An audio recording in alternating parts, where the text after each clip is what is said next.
Hi everyone, my name's Tanner. I'm a therapist and the director of Pain Psychotherapy Canada.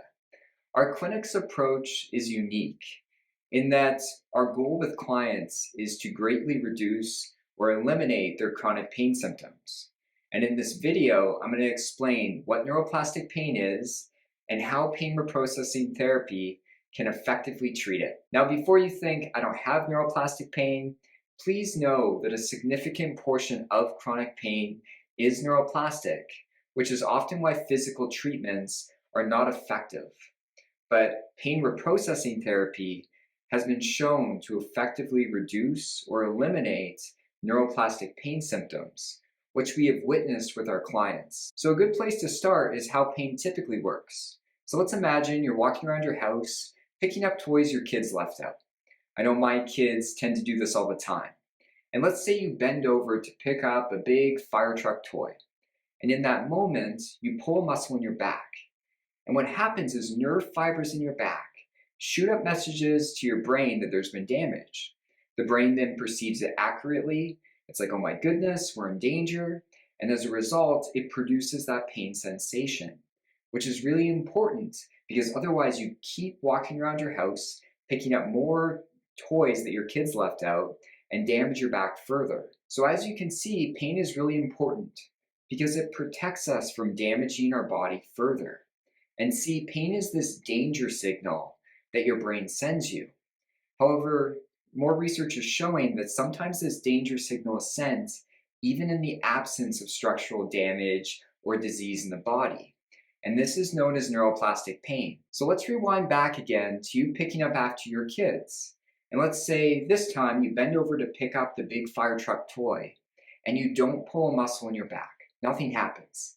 And then you sit down on the couch to finally relax after maybe a really stressful day at work.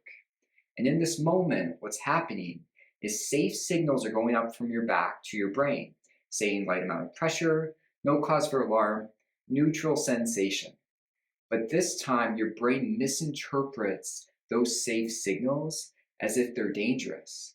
And as a result, it produces that pain sensation even in the absence of structural damage or disease in the body. And this is neuroplastic pain. So as you can see, there's a miscommunication that happens between your body and your brain that results in neuroplastic pain symptoms. And the more we learn about the brain, the more we are realizing that a significant portion of chronic pain is neuroplastic. Again, meaning that safe signals are going up from your body, but your brain's misinterpreting them as if they're dangerous, resulting in pain being produced. And a fascinating case about neuroplastic pain is the construction worker story. And this was a case that was documented in a British Journal of Medicine. And what happened is there was a construction worker. He was walking around doing construction worker things, and he accidentally stepped down on a nail. And the nail went right through his boot, so he could see it coming out the other side. And of course, immediately, he was in a lot of pain. He was rushed to hospital, the boot was removed, and what was discovered was the nail actually went in the space between his toes, and it didn't injure him at all. So what happened here? How do we explain this? Because he was in a lot of pain, but no injury took place. And see, safe signals were going from the construction worker's foot up to his brain. The texture of his sock, the tightness of his boot, but his brain misinterpreted danger where there wasn't any. And as a result, it produced pain, and a lot of pain. See, neuroplastic pain occurs when the brain feels in danger. Because when the brain feels in danger, it is more likely to misinterpret safe signals coming up from the body as if they're dangerous. And for pain to be generated or amplified, all it takes is the brain and nervous system to feel in danger. And here are the most common things that cause the brain to feel in danger and can result in neuroplastic pain symptoms.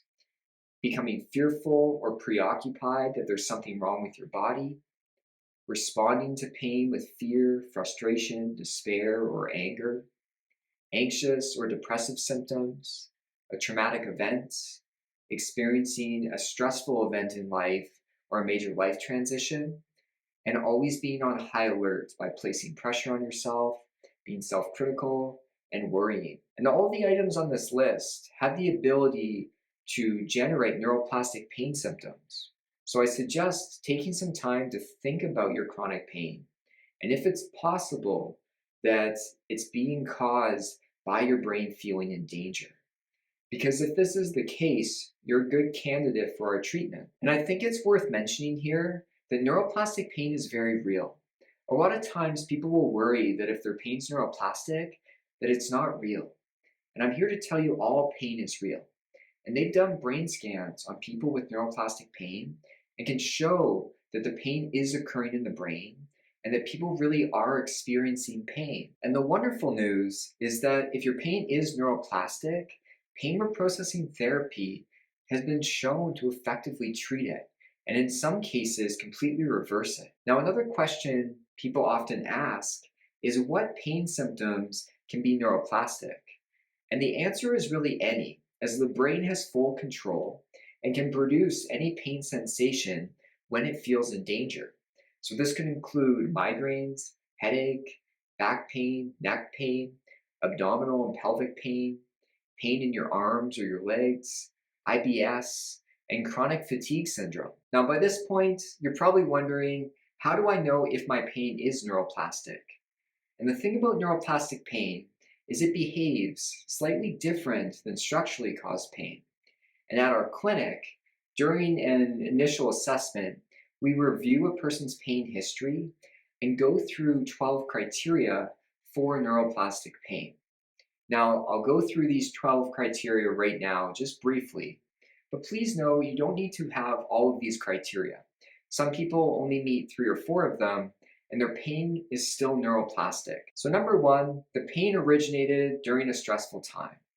For a lot of people with neuroplastic pain, their pain originated preceding, during, or after a particularly stressful time in their life or life transition. And it's the emotional stress that causes the brain to start sending that danger signal of pain. Number 2, the pain originated without an injury. Oftentimes with neuroplastic pain, the pain will come on with no preceding injury or just a perceived injury like bending weird. And it's important to understand that structurally caused pain often doesn't occur without a structural injury taking place, which is why it makes it a sign that the pain's neuroplastic. Number 3, the pain is inconsistent. Structurally caused pain is often really consistent in the way it presents. So if your pain is not always present, or the intensity level varies even while doing the same activities, or the pain's only present certain times of the day or days of the week, it's a sign your pain could be neuroplastic. Number 4, multiple pain symptoms. A lot of times people will come into treatment with 3 or 4 unrelated pain symptoms all going on at the same time. And if you have 3 or 4 unrelated pain symptoms occurring, it becomes improbable that you've managed to damage all these different areas of your body. It's more plausible that there's a single underlying cause, which is neuroplastic pain. Of course, this is assuming that you've had systemic disorders ruled out. Number 5, the pain symptoms spread or move around the body. If your pain spreads from a small area to a large area, or it moves around your body, it's likely neuroplastic, as structurally caused pain doesn't typically function in this way. Number 6, the pain is triggered by stress. Another classic sign of neuroplastic pain is that the pain worsens during times of stress or difficult emotions. Alternatively, it's also a sign it's neuroplastic if your pain is dissipating or reducing greatly when you're relaxed or at ease, as this would indicate that your pain is very determined by the level of fear and your emotional state. Number 7, pain triggers that have nothing to do with the body. Oftentimes, pain will become linked with a neutral trigger, such as smells, sounds, the weather, time of day, days of the week, or your environment. And if your pain is being triggered by something that has nothing to do with your body, it could be a sign your pain is neuroplastic. Number 8, symmetrical pain symptoms. Sometimes people experience pain on one side of their body, and then all of a sudden they start to experience it on the other side of their body as well. So an example of this would be both wrists, both arms, both legs. And it's rare that structurally caused pain behaves in this way. Number 9, pain with a delayed onset. Sometimes people only experience pain after they've completed an activity or hours later or the next day. And it's really rare that structurally caused pain has a delayed onset like this. And it could be a sign your pain is neuroplastic. Number 10, childhood adversity. Experiencing during childhood an adverse event, such as neglect, abandonment, parental divorce or drug abuse, or physical, emotional, or sexual abuse, makes you 2.7 times more likely to develop widespread chronic pain. And childhood adversity and chronic pain being linked makes sense because when we experience trauma in childhood, we start to view the whole world through a lens of danger.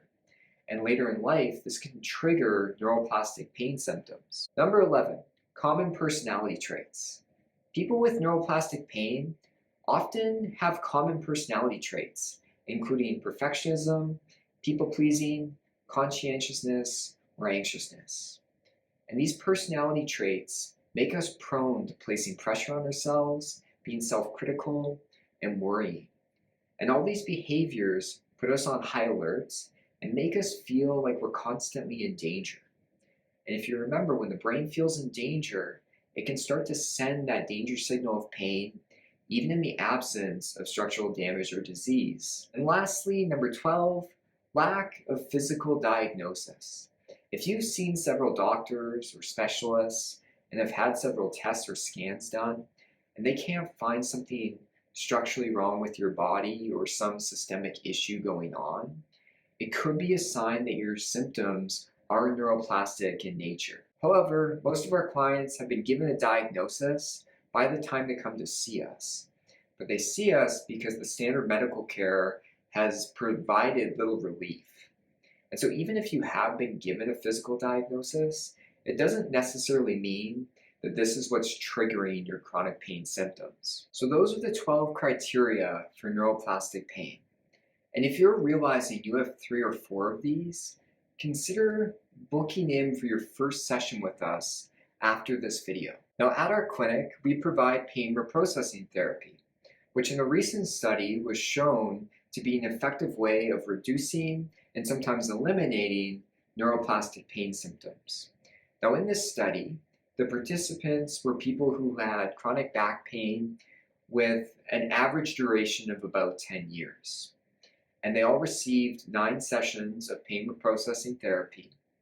And by the end of the treatment, 66% were pain-free or nearly pain-free, and the majority of that 66% remained pain-free or nearly pain-free at a 1-year follow-up.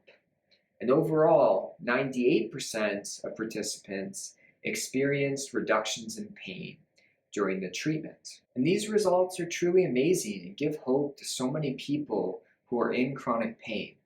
And personally, I was in chronic pain for 4 years, and after trying all sorts of medical treatments, I was able to recover and primarily remain pain-free after using some of the strategies in pain reprocessing therapy. So I hope this video was helpful in understanding your chronic pain.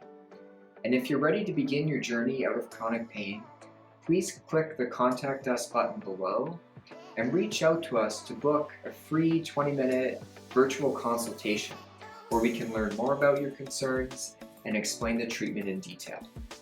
See you soon.